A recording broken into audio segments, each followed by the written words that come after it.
Okay, and we're live. Hello, Spiegler. Wait, I'm hearing myself. Let's see here. I can turn that off. Okay, yes, we're live, and it's not a coincidence that we are, you know, we're still alive while everyone is trying to make sure we don't live. Somehow, against all odds, we're doing it, I don't know, and was there divine intervention at the U.S. election on Israel's behalf? I, We'll see. I Remains to be seen. Yeah, remains to be seen. I don't know. I think I think maybe we're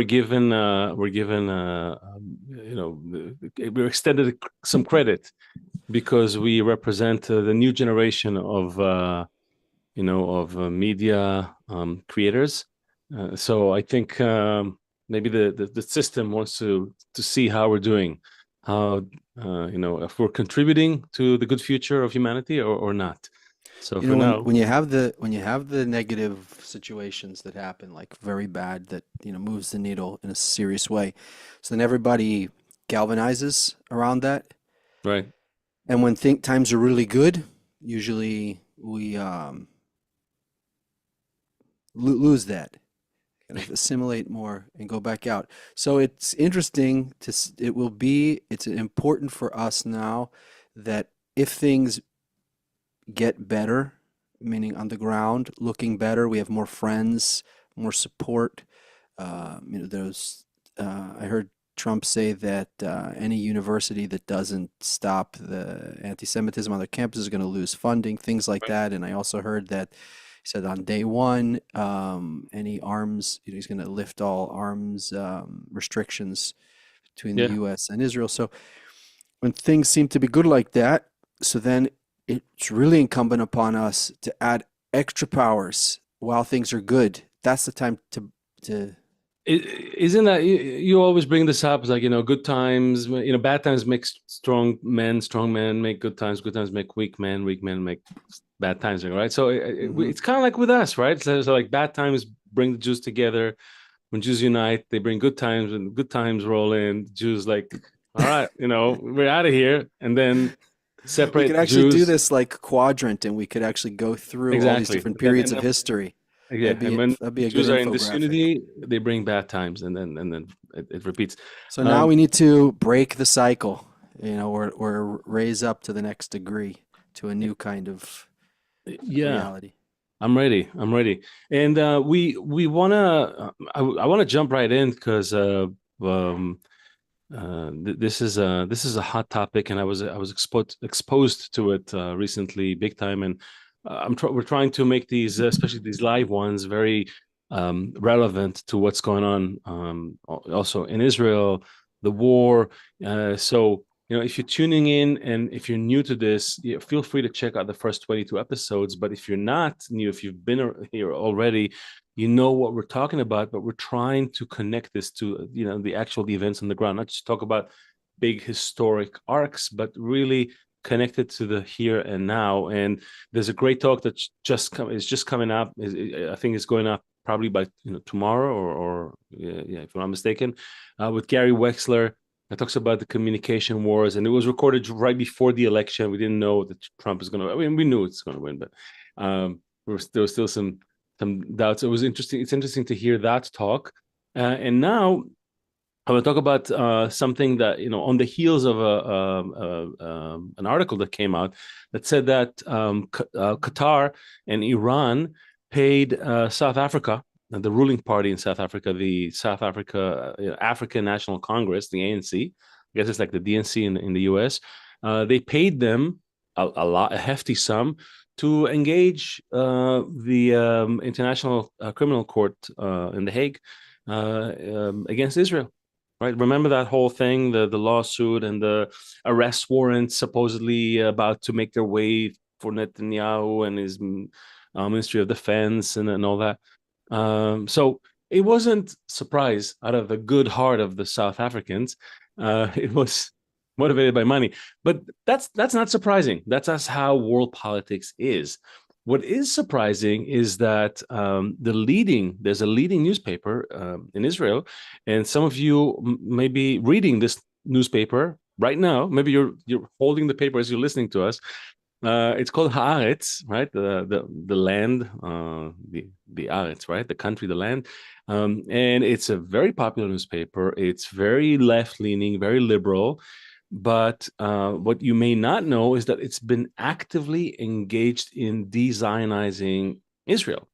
It's actually trying to undermine the foundation of Israel, make it the country, a country of all its citizens, not the land of the Jews, and it's been doing a lot of unsightly things, things that are less than democratic, in the name of this vision, all the while supporting this, the protests against the regime revolution, as they dubbed it, that was actually trying to make the country more democratic.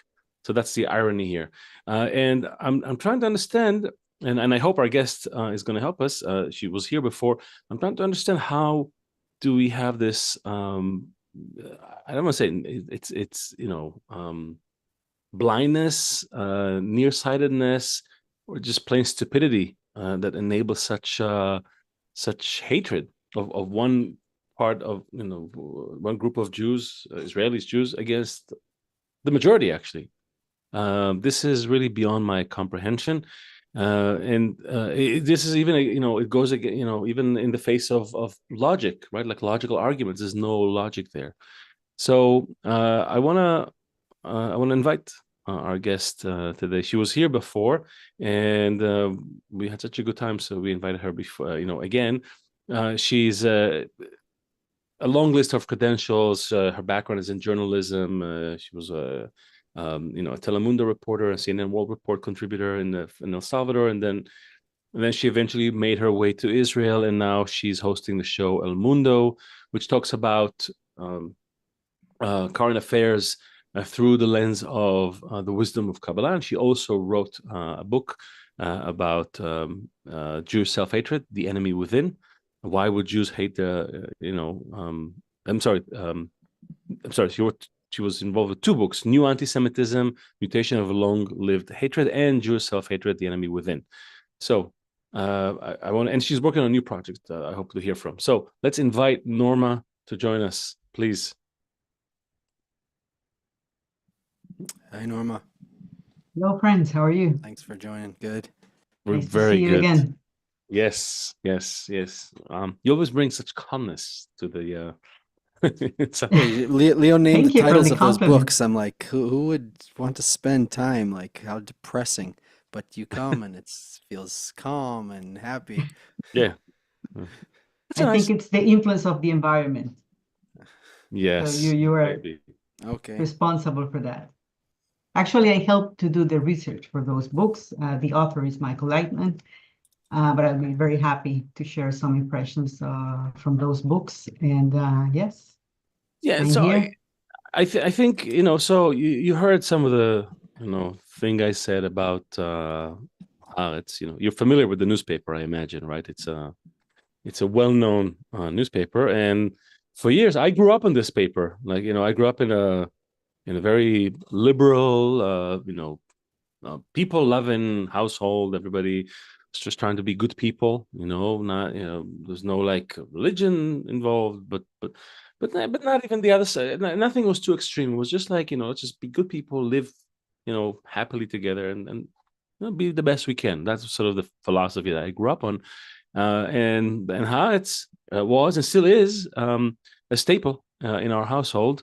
But when I started to get exposed to the campaign that this newspaper, the owner of this newspaper, Amos Shoken, and as editor in chief, Aluf Ben, I think his name is, and that they were running, I was shocked, because it wasn't about simply having another opinion in the mix.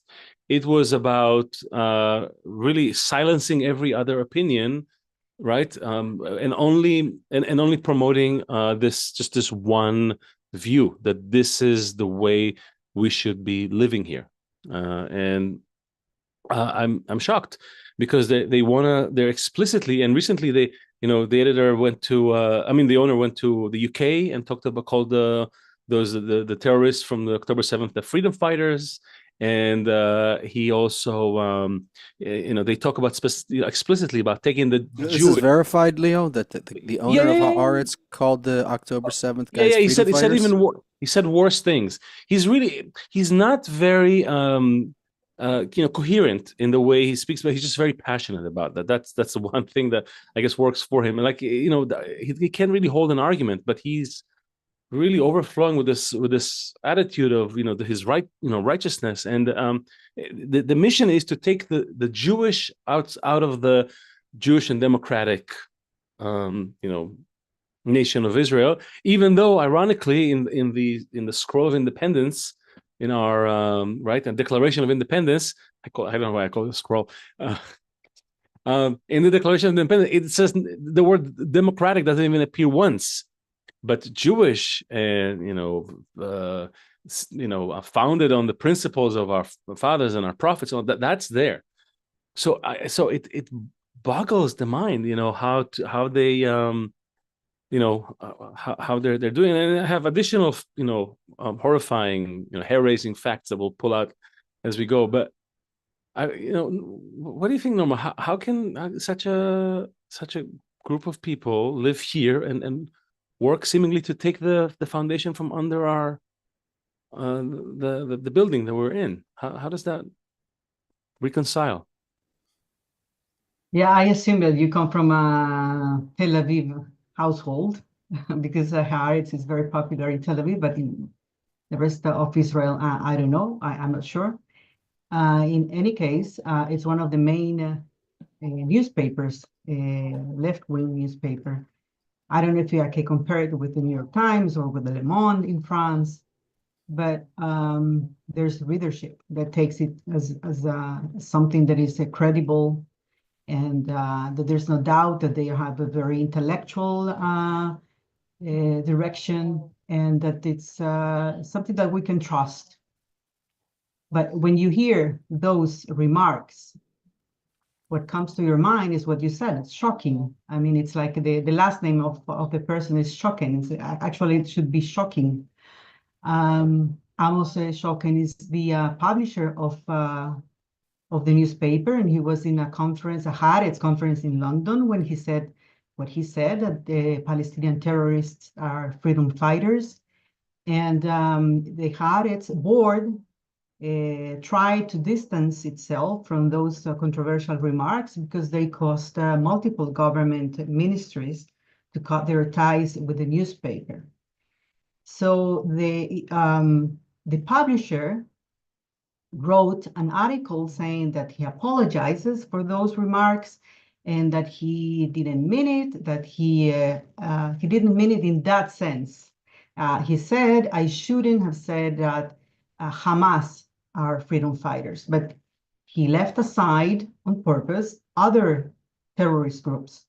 So it didn't help to count the waters inside the newspaper, inside Haaretz, and also in different circles. I would say in general in this country, in other places as well, in other Jewish communities. And that's what they said. They tried to distance themselves from the publisher, and they said that the fact that he didn't mean to include Hamas terrorists doesn't mean that other terrorist acts are legitimate, even if their perpetrators' goal is to free themselves from occupation. That's end of quote. That's what they said. And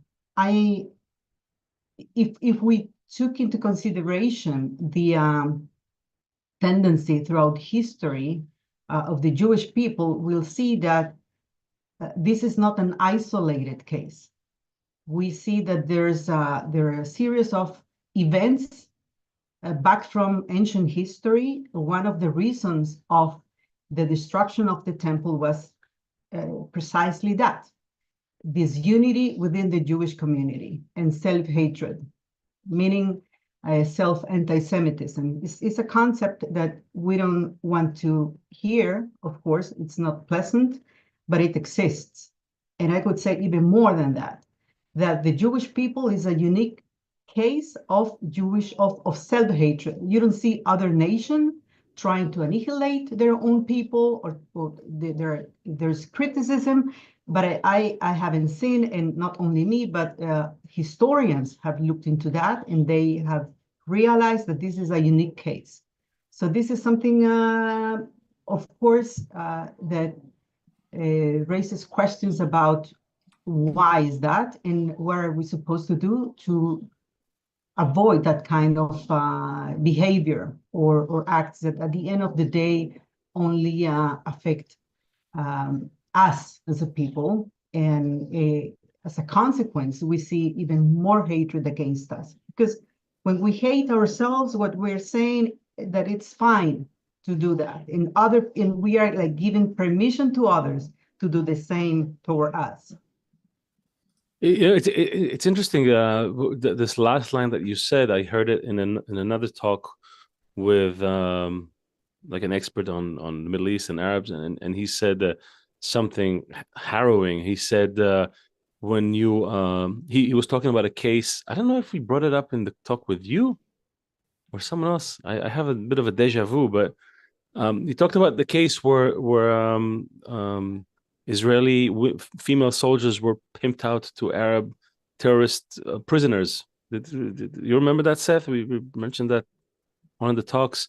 Yeah, it wasn't me, but I know. Yeah, and it was silenced by a member of Israeli Knesset, by a feminist actually, Merav Michaeli, who was a champion of women's rights. But the story made her whole equity and diversity in all professions seem a little shaky.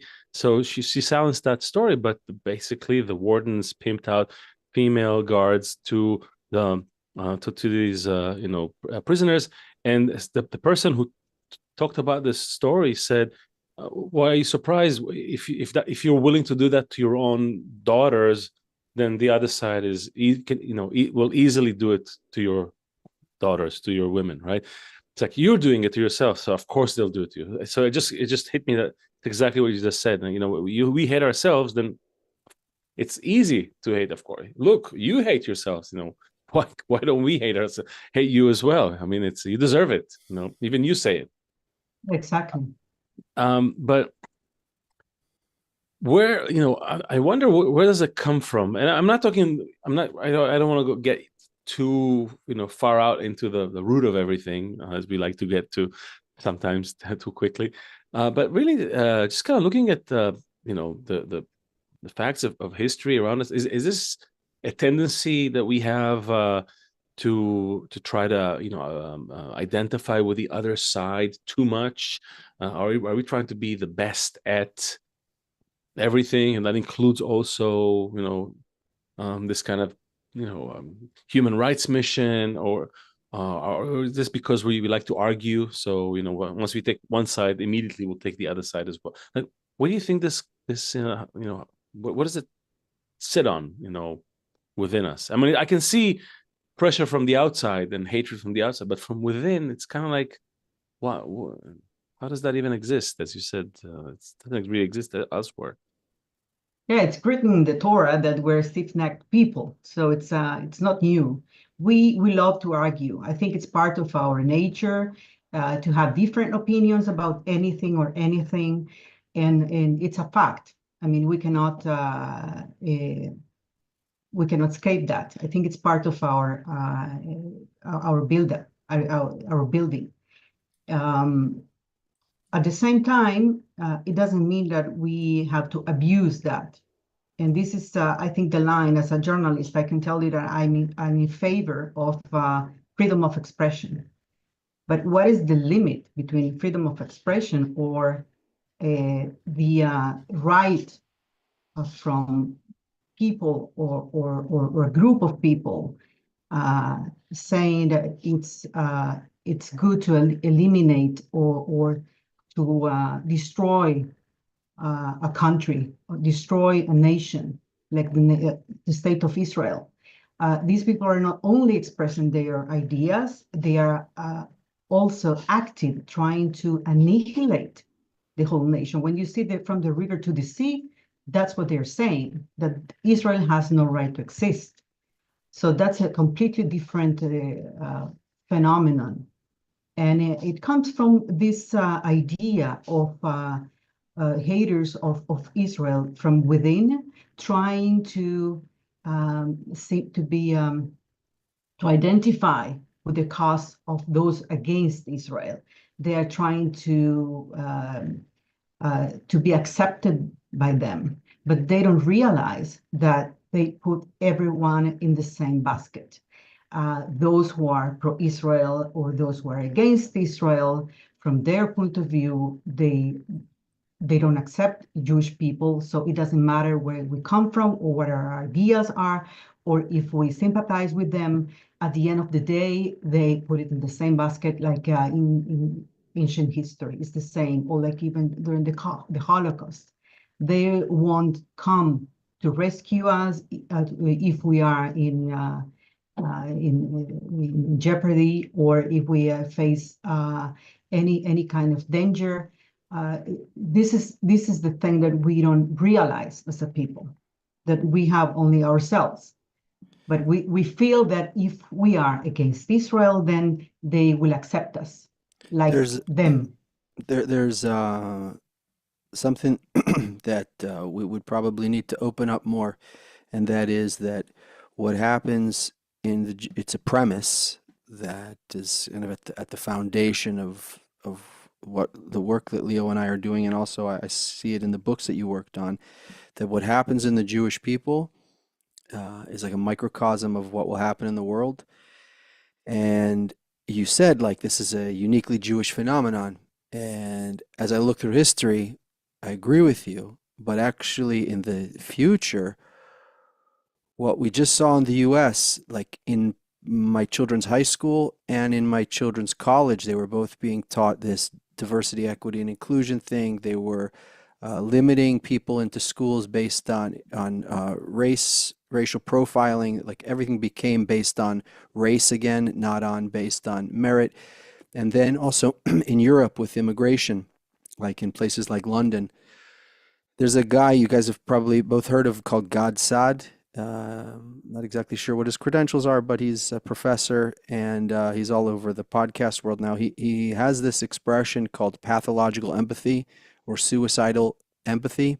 And it reminds me of what you're saying because we also saw it in the US, but there was just an overwhelming election that says, no, we don't want that, even though this liberal elite was pushing it. And it's probably something similar what's going on in Europe, where our feelings, the feelings that you just said, this feelings to be accepted, this feelings to be for this kind of broader good that we want, maybe at the root, causes this irrational empathy where we do things that actually kill ourselves or kill our society. And there's got to be then, if we see that happening, that what's happening with us now is happened in the US and happened in Europe. Ideally, the flip side of it would be that if it was another way, so then the good would spread to all these places. The question is, do they not get any feedback, the Jews, after all this time? Like, in your opinion, you also you wrote in your book about in World War II how there were Jews that actually sided with the Nazis. Like, is it not clear where this leads? What is not clear? Like, you laid out the problem, okay, and we understand that what happens with the Jews starts to happen in other places around the world. It becomes like an epidemic. Is it not clear enough to these intelligent Jewish people, where this leads if they keep going down this road? Because the whole world follows. The whole world there's like ripples out of what's happening amongst the Jews. Right. You both probably will agree with me that it's also a very Jewish problem that we don't learn from history. And we see that even today, there are some people with some kind of influence who are very active against Israel. And reading some information before this show, I read something interesting. Jill Stein, for instance, she was running for president in this past election for the Green Party, Jewish left-wing activist. And he was endorsed by the former Ku Klux Klan president, David Duke. I think it's a well-known person, the highest profile white supremacist and anti-Semite in the US. And when he was asked about his endorsement, he said that she was the candidate with the strongest stance against Jewish power because she opposed Israel's military campaign in Gaza and in Lebanon. But she's not the only one. You also have someone like another journalist. That's why when I read the story about Haaretz in the newspaper, it wasn't a surprise to me. You also have Peter Boehner in the New York Times.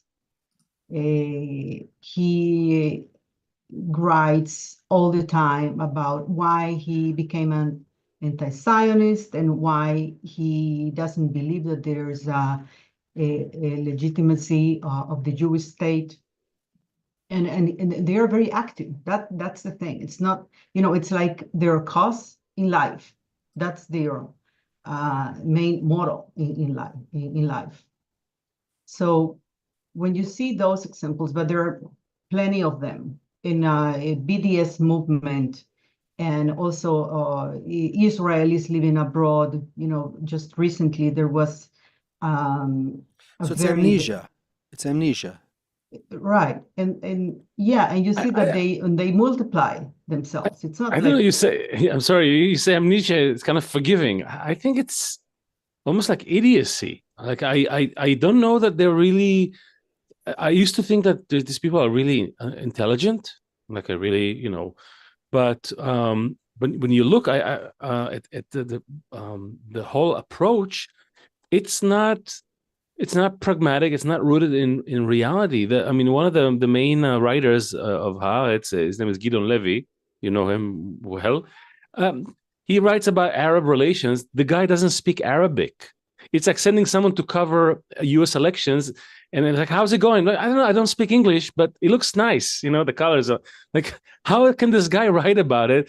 And he writes stuff. And at one point, just recently, Jeffrey Goldberg, the editor of The Atlantic, he said that he's taking a break from Haaretz after he's getting emails from anti-Semites quoting Haaretz.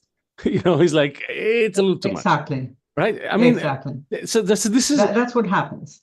Yeah, but it's like, my point is, it sounds retarded. Excuse my word. I don't know if you even you can say that, but stupid. I think that they make a career out of it. I think also it's an echo chamber somehow, because until this election, you couldn't walk around. My kids both in school said we can't. After October 7th, they couldn't. When I have a son in university, and when conversations were going on in class, he said you couldn't even have an intellectual conversation because you couldn't talk about certain points of view because you'd be ostracized. So that becomes like an echo chamber, I think, especially in the elite circles, if they all believe it, or if they're all talking about it and they're all getting rich off it. And it does seem very ideal. Here's something that's worth mentioning. There is someone who's, for example, a philosophy professor, right? So that's all well and good, but to go out and live a life, there's a lot that changes on the pragmatic level. Like, you have a great idea, but implementing a great idea often means that things, in the process of building what you want, you have to dig a hole you want to build a skyscraper. The first thing you have to do is build a hole. And anyone who walks by says, no, you're doing the wrong thing. You got to go up. Why are you building down? The concept that we would all get along, great concept. The concept that there would be coexistence, great concept. The concept that that the Jews should be the most ethical, the most responsible, the most civilized in every action they do, it's all great. But there seems to be a disconnect. I mean, Leo, do these guys have kids who serve in the IDF as well? Yeah, some of them absolutely. I mean, again, I don't want to bundle everyone in the same boat, but just as an example of how strange that is, this whole thing, right? Haaretz is playing an instrumental part in that, as I mentioned, this Who's paying them? well, people say, Soros is sort of a catch-all, but I'm sure there's others besides Soros who support that idea. Out of some, I guess some imagination that this is the way to a peaceful, comfortable life here, right? Like the way I understood it is that they especially here in Israel, they think, well, okay, let's look into the future. You can, if you have one state for Jews and Muslims, eventually it's going to be a Muslim majority. They're going to vote us out. We can't have that. So the solution has to be some sort of a two-state solution. And to get to that, we have to sort of bypass the will of the majority. So to do that, we have to instate some sort of a juridocracy, like an autocracy of the courts of sorts, right? Which will help us bypass the will of the people, essentially. So there's this whole like plan in place. It's not all, but it's founded on very weak ideals. Like you can separate the Jewishness from the people who sit here. Like people will fight over no offense to anyone, but go to war with Hamas over gay rights. It's not going to happen. People fight for Jerusalem, for the right of the Jews to live in their, in a place where people speak Hebrew and express their opinions, right? And are attached to the book and all those things and other even deeper things, not just for some progressive ideals. People don't go to war for that. So it's something, and also that the other side is somehow interested in that as well. That's also a source of fallacy. And they were very close to achieving their goal until the 7th. I think the 7th changed everybody's plans because it kind of stopped that momentum. But again, you guys know we're not super political, and we are talking about kind of bigger things. I have a different question to Norma. Like I wanted to sort of approach it from a different place altogether, and that is, how do you think you can get people to even open up to these ideas? Like we're sitting here, we're talking about these things. You've done a ton of research. Which idea, Leo? That it's better for the Jews not to fight each First other? of all, no. First of all, the idea that you should maybe read something else, or open up a book that you would never read before. So not Shokin. You're talking about the Yeah, people for who read example, like I'm thinking this side, I'm really concerned about the future, the ability of Jews to even get to these wonderful places that we're describing in our shows, right? This working towards unity and the national education about unity and doing all this stuff that we mentioned. But if you don't have even a sovereign country, you can't even get there. So and obviously these people are getting funded; they're getting money. So I'm asking you guys, like let's think together for a second. How do you get people to reconsider their beliefs, their thoughts? That maybe the thing that I've been reading and holding on to for years, maybe it was good at some point. Maybe it's not so great right now. Maybe I need to listen to some independent new media like this. Maybe I need to challenge some of my ideas about who's good for the Jews, who's not good for the Jews, like things like that. How do you do it? How do you get that, Norma? What made you, kind of go into that? Maybe that will inspire people. Well, first of all, I have kids like you, and I'm worried about the future. I see that the future is uncertain, and it's only because of us, because we don't realize that it's up to us to change the situation for good. And the only way to do that, from my point of view, and based on my research, is to click the restart button on education. We need to invest more in our kids, in our youth. There's a problem with Jewish identity, and this is something that you mentioned, Leo. I think it's quite important, and that's the key of the issue. If you don't have a solid basis on Jewish identity and what light into the nations means, that it's not a slogan, but it's a call to action, meaning that we need to unite as Jews to bring the light to the world where there's darkness. If we don't do that, then I think our future is in question mark. And that's what we're seeing now. And first of all, we need to open our eyes. If we don't see that there's a problem, how are you supposed to solve it? How are you supposed to find solutions to do that? And in the meantime, I think the events of October 7th were a wake-up call. And some people opened their eyes, but the rest remain the same. And I think this is a call to action to everyone. I don't think, yeah. And that was something very extreme, and we don't need that kind of events to realize what we are supposed to do. We need a compelling future. We need a compelling goal that we're able to communicate. For example, in the U.S., in the last year and a half or 2 years, like the price of groceries is much higher for everyone. It's very clear. The price of insurance is much higher for everyone. It's affecting all of us. And, someone who comes and is going to lower it, like that's compelling. Now, it's a short-term thing, but it's a compelling goal to get people to move. Maybe it's not even that good. Actually, it's still, just escaping from pain. It's still moving away from pain. The compelling goal would be, I'm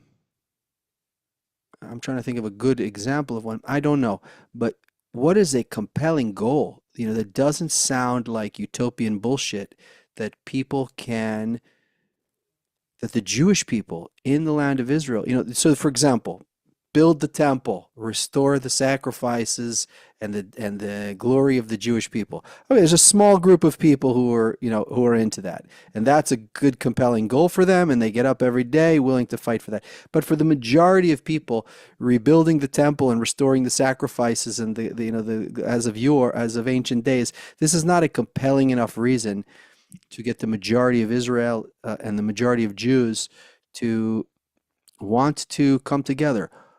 What is a compelling reason? The survival of the Jewish people. Okay, survival of the Jewish people. Hold on. Survival of the Jewish people is still being kicked from behind. It's still, I'm running away from pain. I'm talking about something good in the future, because what happens after we survive, Norma? They came to kill us. We agreed to unite in order to survive. And now, 150 years from now, we're back here. 3 other people are having this exact same conversation. Okay, we survived. Now it's shitty again. And what should we do? We need a really good, compelling goal in the future to aim towards. I agree with you, but I think that in the short term, that's something that we cannot take for granted. You cannot say for sure that everybody feels that their lives are in danger. If you talk about the survival of the Jewish people, maybe a year ago or 2 years ago, they probably said, "Oh, you're exaggerating. We are fine.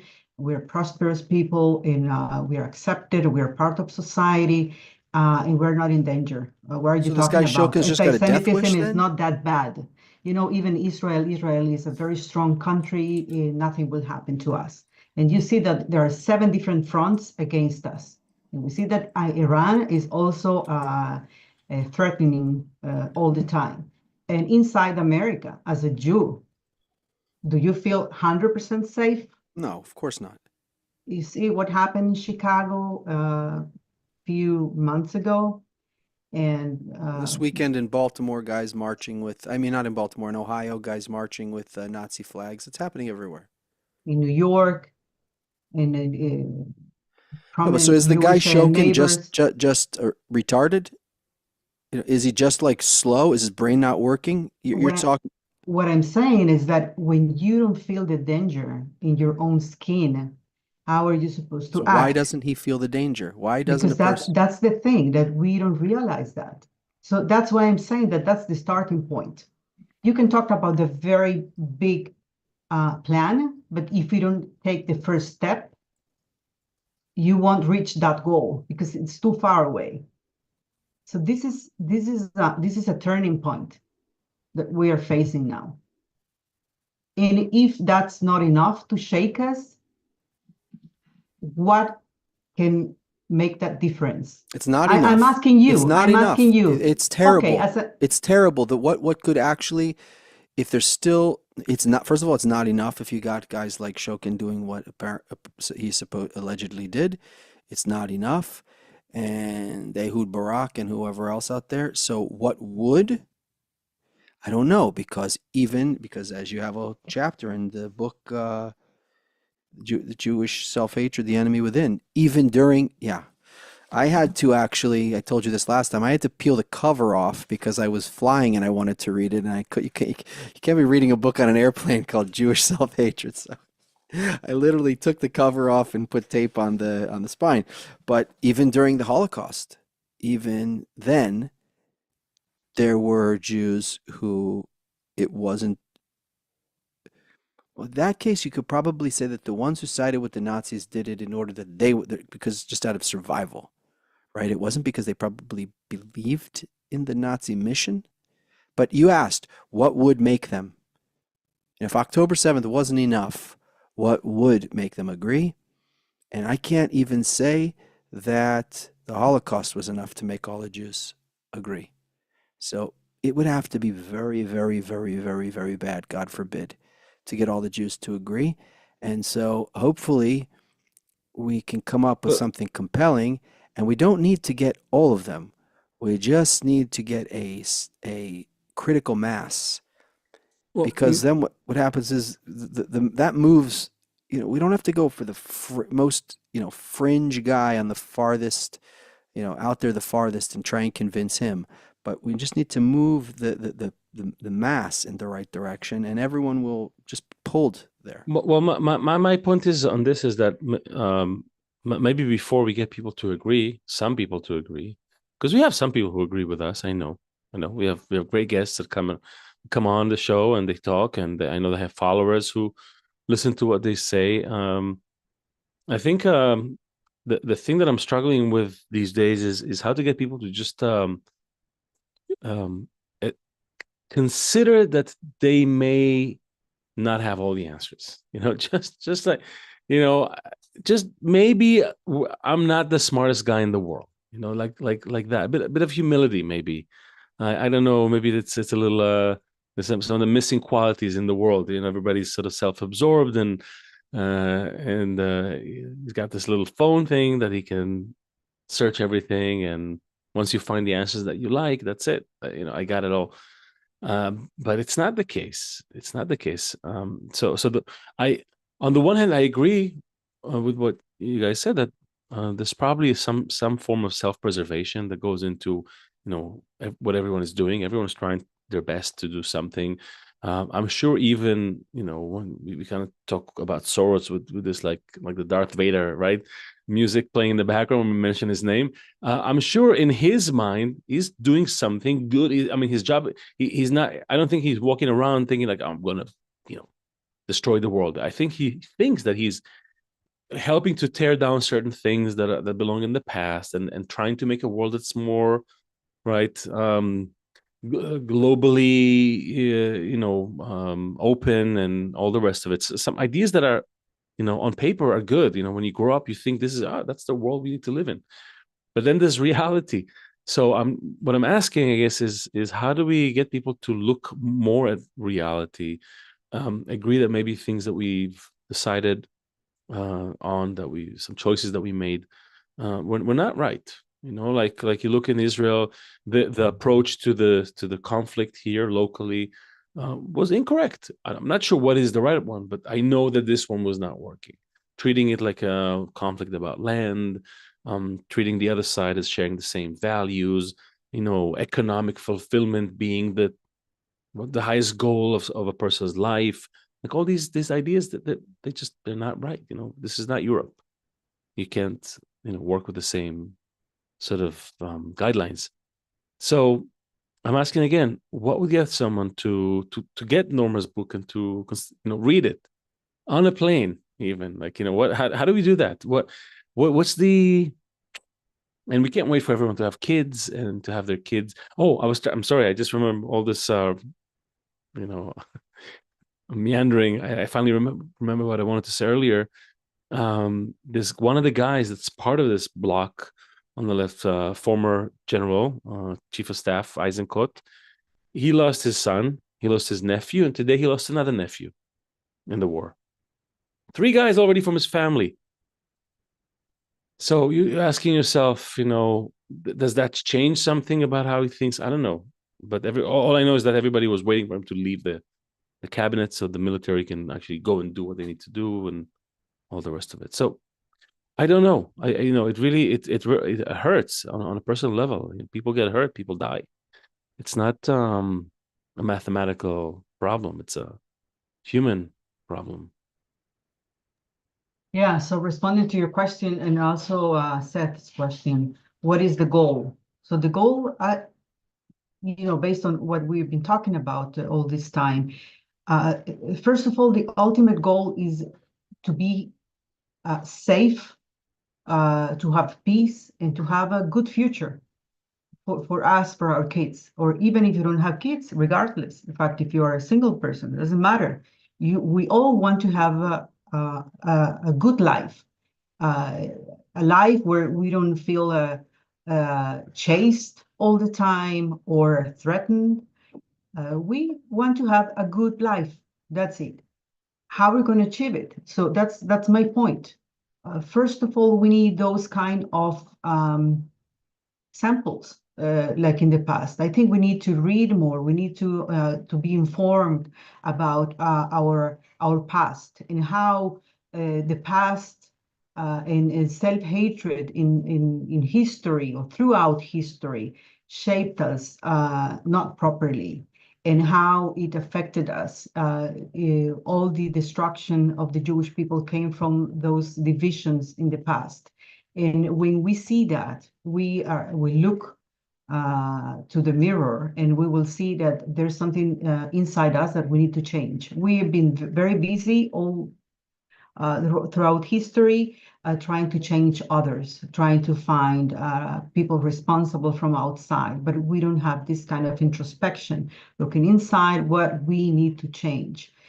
We've been very busy trying to find what separates us, like ethnic background or accents, color, political opinions. We've seen that during this last campaign.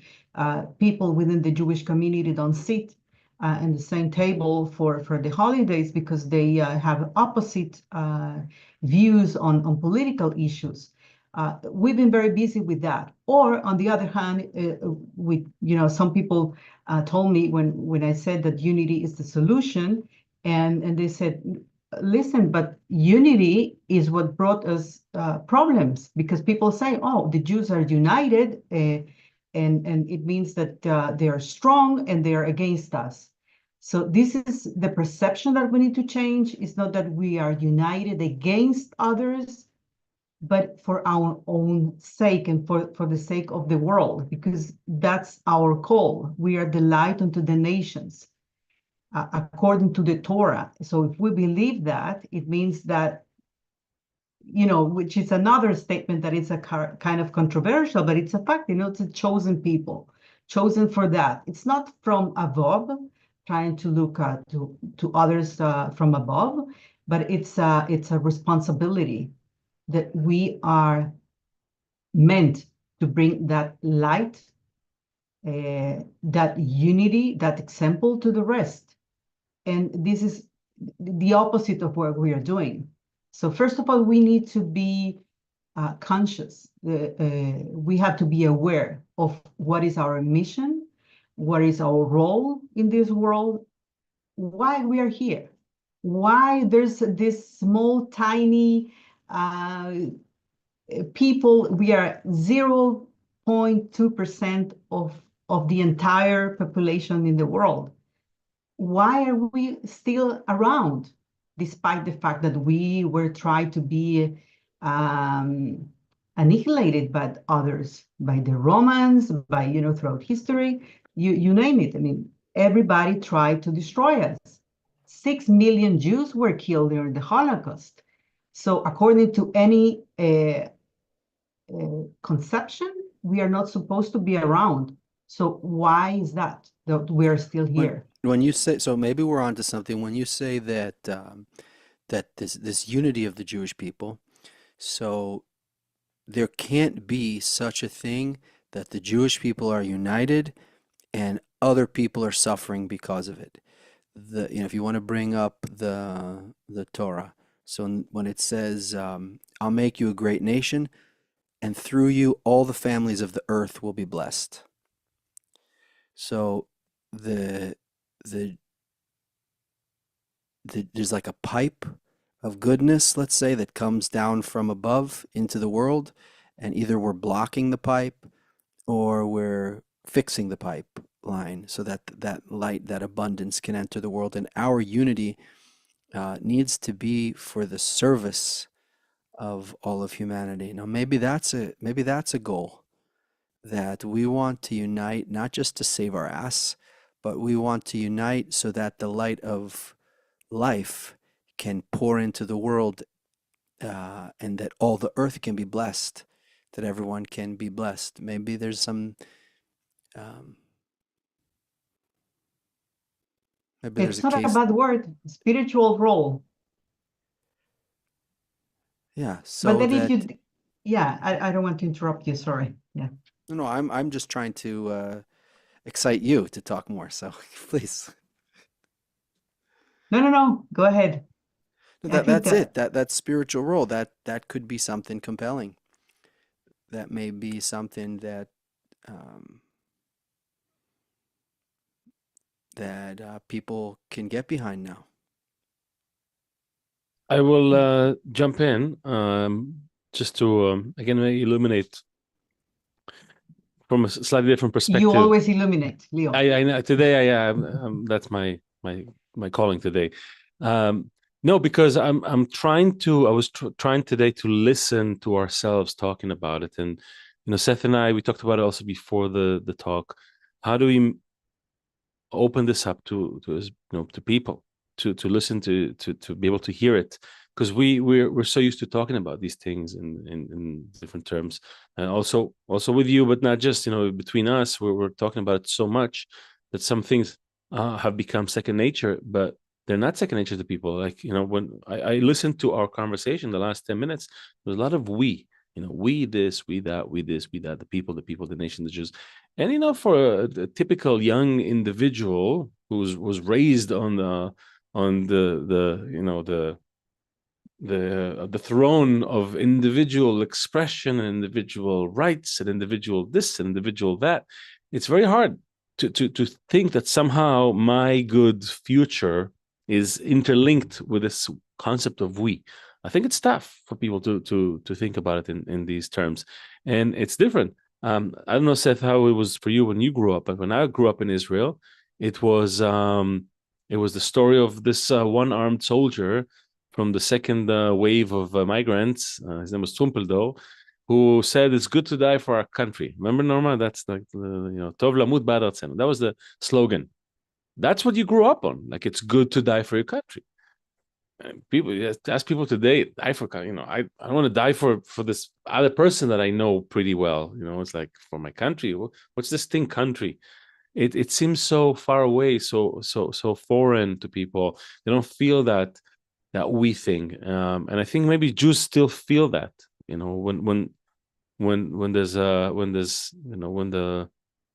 when stuff happens, we sort of get closer. Where most people, they kind of, each one goes home, takes the gun from under the bed, right, seals the windows, waits for the zombies.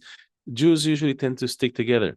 So there is something there, but maybe There's a for sense some of belonging. Yeah. When something. So I'm wondering, maybe we can sort of, and I know we have to kind of bring this to a close, but maybe on that, Norma, you can think of what would you tell an individual who's listening, who's not so sure that maybe it's a she, a he, it doesn't matter. Whoever is comfortable for you to envision in your mind, that why should they look for the goodness of this bigger thing, this collective, and not the individual quality? Maybe that would help us a little bit, because I feel like this liberal talk has kind of eroded that quality. There is no sense of, right, togetherness, of patriotism. There's no. It's like whatever. Everybody, we're all individuals living in one world, and this weird utopic, almost dystopic dream.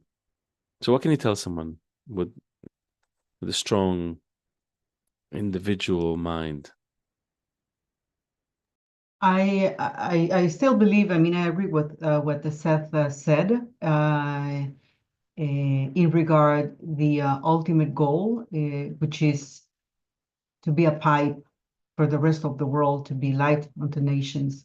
At the same time, I think that we are built in a certain way. We are desired to receive.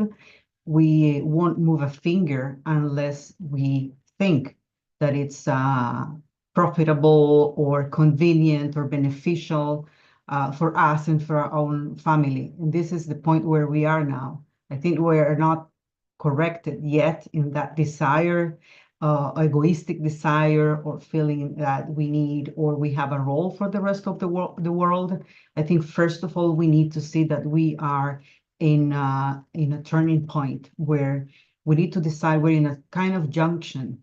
We can take different directions, and one will lead us to abysm, and the other one will lead us to the good future. And the one that will lead us to the good future is when we first of all realize that we need to unite. That this is that's the reason why we are here. That we have to be an example to the world. So But it will you're help saying, us for that good future. so are you saying there's something good to be gained, maybe from losing a bit of my individuality, maybe of belonging to something? Is this a good Exactly. You won't jump from bed unless you think that you have something important to do, and that goal is more important than being sleeping. So you always make calculations about what you should do and what you're going to get out of it. And this is, I think that's the point where we are at now. Is there as a feeling? Jews. Is there a feeling in Israel that that the Jews have a mission, a spiritual mission? I'm not talking about the Orthodox. In the secular society, is there a feeling? And I'm not talking about Amos Shokin. In general, do the Jews feel that they have some unique role? I'm not, and also like the thing, like the Jews would go to Amsterdam to see a soccer game, or these things are confusing to me because when I'm thinking about the Jews, I'm not typically uh, thinking about it in terms of all the stuff that they do that's similar to every other nation. I'm thinking of it in terms of like, is there something well, especially when we're talking about this kind of thing, existential things, big giant spiritual questions. Is there a question? Is there a feeling in Israel that the Jewish people have a spiritual mission? I have the feeling that there's such a understanding and awareness from Israeli Jews that there's something special about these people, because otherwise it doesn't make sense that we're still here standing surrounded by countries that are less or more enemies. But if they are not enemies, they are not that friendly. But at the end of the day, I do believe that there's a sense of togetherness in Israel. And you see that activated when we are in danger. Unfortunately, it kind of disappears when we are fine. So we have those kind of pressures from outside. And I think that's also part of that awakening for the Jewish people inside Israel. Uh, it helps us to realize that we need each other and that we need to be together to again to survive. Maybe I'm repeating that because when you live in Israel, I think that's a strong feeling. The importance of survival. I don't think that in New Jersey you feel that. But as a Jew, I would also ask you, what is your impression as an American Jew? If you feel that importance of that kind of role, spiritual role as a Jew? I'm not a good person to ask. I feel very, very connected to all of you over there. And I also feel the spiritual mission of the Jewish people very strong. It drives me. I feel that the mission of for humanity, but the most effective and powerful tool I found. Well, I didn't approach this coming from like a Jewish angle. I approached this much more universal. But the best tool I found to reach, for example, peace in the world or harmony between all mankind is through this bottleneck here called the Jewish people. So that's why this is important to me. So I don't think that I can, and I invest a ton of time and energy into this. So I'm not a good example of to other people on the street, but you can tell by the way Jews voted that they mostly, I don't think, did vote for Israel.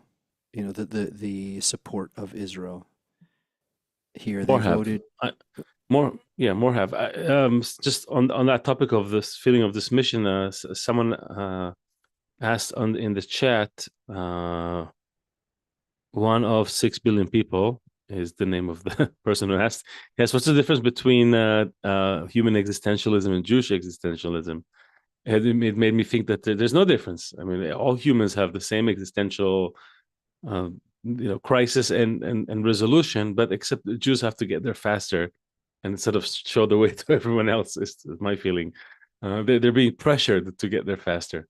I think that's what I've seen. I don't When know. we get to this chosen, the question of the chosen that Norma brought up before, it's like chosen for what?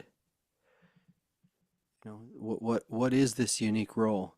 And um, I'm not sure, but I think through this conversation, we clarified that we have the pain from behind, for sure, and regarding a compelling future, I think we have to scrutinize. You know, will can a spiritual goal be big enough? When we bankrupt, you know, that's kind of the good thing about what's also happening here now. So, for example, they're going to slash the government spending and populate Mars and make everybody healthy, and maybe Jesus will come, you know, come back, and everyone will be. But if he doesn't come back, then everything's going to be good. People are going to have savings in their accounts. People are going to be healthy. And if we're still, because of human nature, if all this good stuff happens and we still feel empty in our heart, then what's left? Everyone's healthy. Everyone's got some savings. We ended all the wars, you 4 more know, years.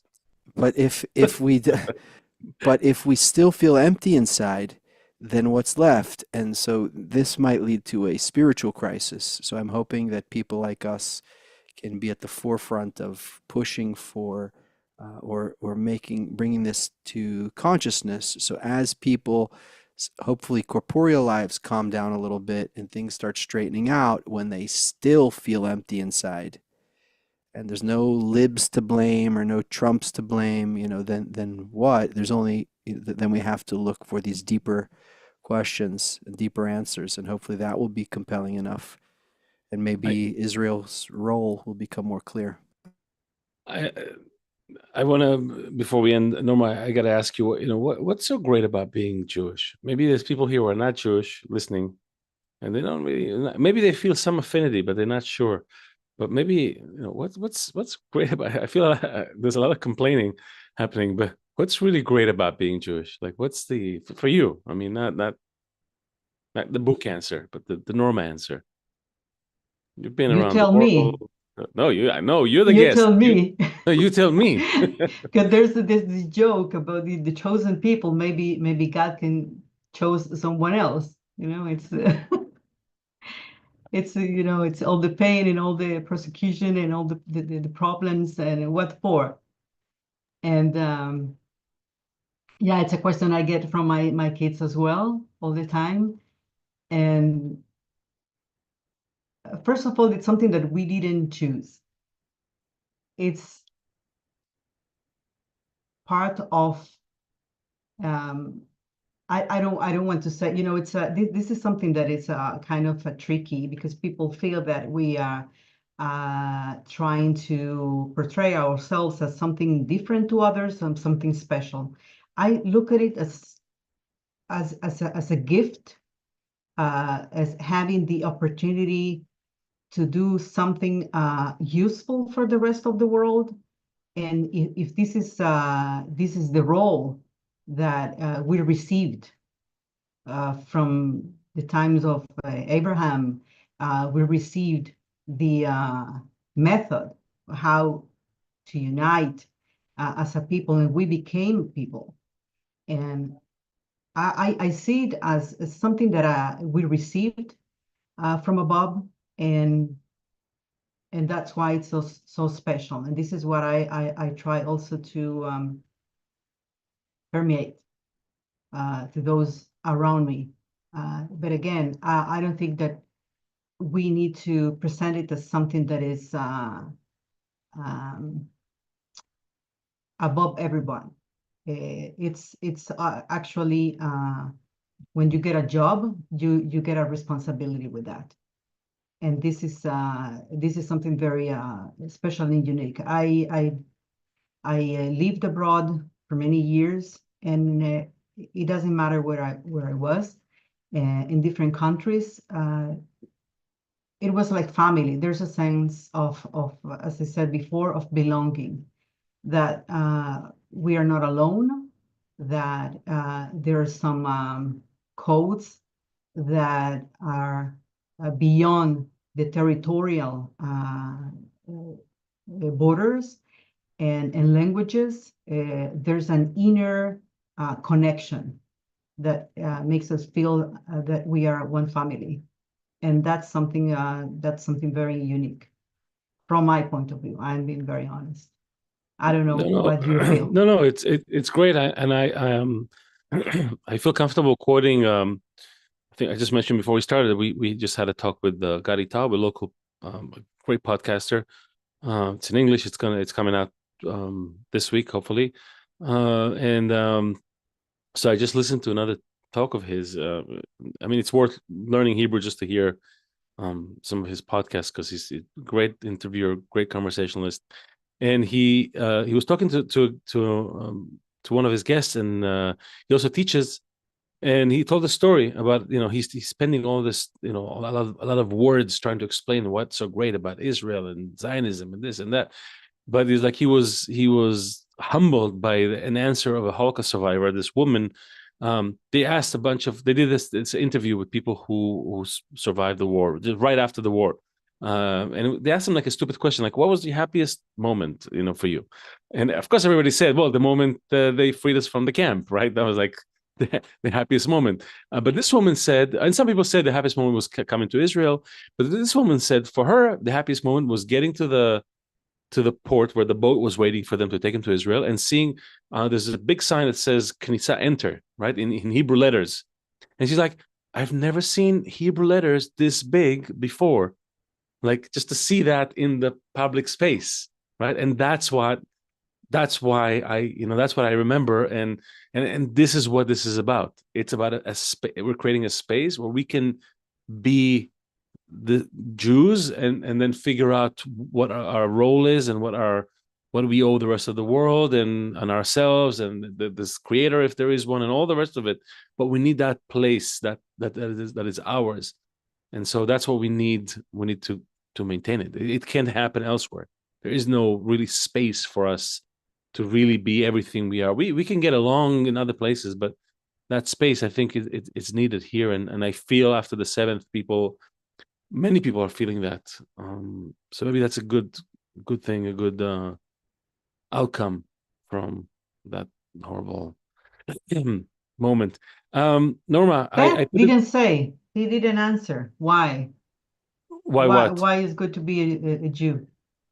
Oh no, I didn't say. We asked you the question. I just quoted a story about what was great about having that place for us. It just reminded me that, but because he said belonging, this is our place. That's what I meant. So I think this belonging thing, the fact that you do feel this instant familiarity with everyone around you, even to the point that it annoys the hell out of some people. I think this is a great thing. We underappreciate it. How quickly we can feel at home with our kin and all that. This is something that people don't have, and it's hard. It's hard for people to find themselves. They have to change their identities and this and that just to get accepted by a certain group of people from the bigger group. And for us, it's much more when we're doing it well, it's great for us, that quality. Don't you find that, Seth? This peoplehood, when it's happening, it's like, wow, this is like. Anyways, I think that's the feeling that we're all chasing. Yeah. I think we need to figure out a way to describe it, because, to say Coachella or Lollapalooza or, some kind of festival where everyone Mount goes. Sinai. Yeah. We can point to different kinds of events where people get this feeling, but how do we build a lifestyle around it? The hippies tried, every cult tries, but how do we build a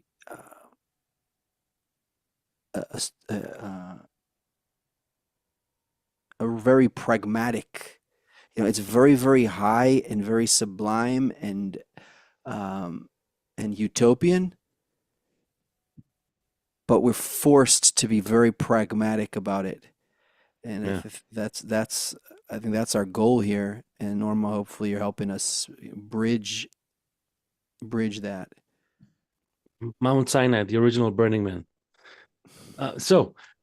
Norma, before you go, you have to read this quote that I put in the chat that we ask everyone to read from the sages. This was from Baal Hasulam Yehuda Ashlag, probably the greatest Kabbalist of the 20th century, from the newspaper The Nation. He only printed one edition of that in the hope of bringing the Jews already way back then in the early days of the formation of Israel.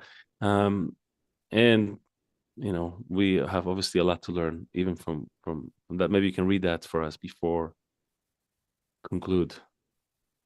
So I just want to add about the Burning Man and all those events, that it's not a matter of physical gatherings that we need to unite internally. We have this internal connection that we feel, and that we just need to foster and increase and make it stronger. And this is something that goes beyond the frontiers. That's what I said before. I strongly believe that because I felt that in my own skin. I also opened the book, and there's an interesting quote here. It's written in the book of Zohar. Everything stands on love. Love your neighbor as yourself is the great tenet of the Torah. It's also the essence of the change that we are trying to promote. So I think that's a good quote to finish. And in addition to what you read it again? You say, yeah. Can you read it again? Yeah, read it again. It's good. I almost want to skip my quote, but although it's also good. I can also read that, or maybe you want to read it. No. You. I want you to read it. I won't find it now. So in the meantime, I will read what you, okay, here. It is written in the book of Zohar, everything stands on love. Love your neighbor as yourself is the great tenet of the Torah. And there's another quote of the book of Zohar. It is upon the Israeli nation to qualify itself and all the people of the world to develop until they take upon themselves that sublime work of the love of others, which is the ladder to the purpose of creation. So these are amazing quotes, and I will be content to finish the show here. But I will ask you to read this last quote because it feels even closer to an average listener.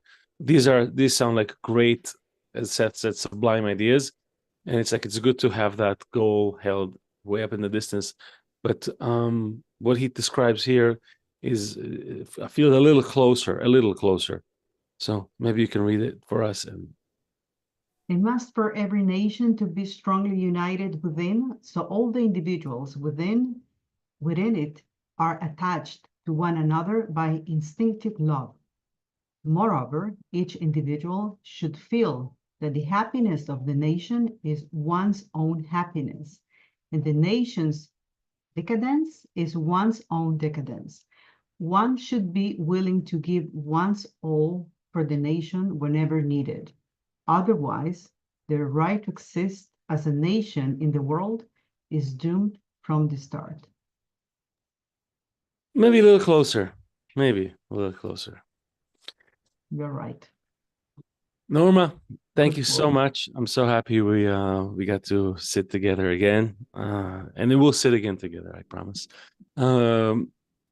This is again, this is our contribution as an independent media channel. We're trying to bring a different kind of conversation, and we're doing it, and it's all free. You don't have to pay anything to hear it, but we do ask that you leave like a leave a review. If you're listening to this on Spotify, leave a review. It really helps. Leave a comment. It also helps the algorithm. Anything you can do to just kind of push it up, because we feel more people should be listening to that. And if you feel that you got anything from this talk, then I think it's only fair to do that extra step to promote it to others. And that's what we do. That's how we help each other. So this is the Thejewfunction. Thank you, Norma. Thanks, Norma. Thanks, Leo. Thank you. Seth, Thank thank you you very so much. much. Have a pleasant rest of the evening and rest of the day. And what's the Good word luck in to Hebrew? us all. Yeah, good luck to us all. Take care, everyone. Bye. We'll see you soon. Bye-bye to our Bye-bye. viewers as well. Bye-bye.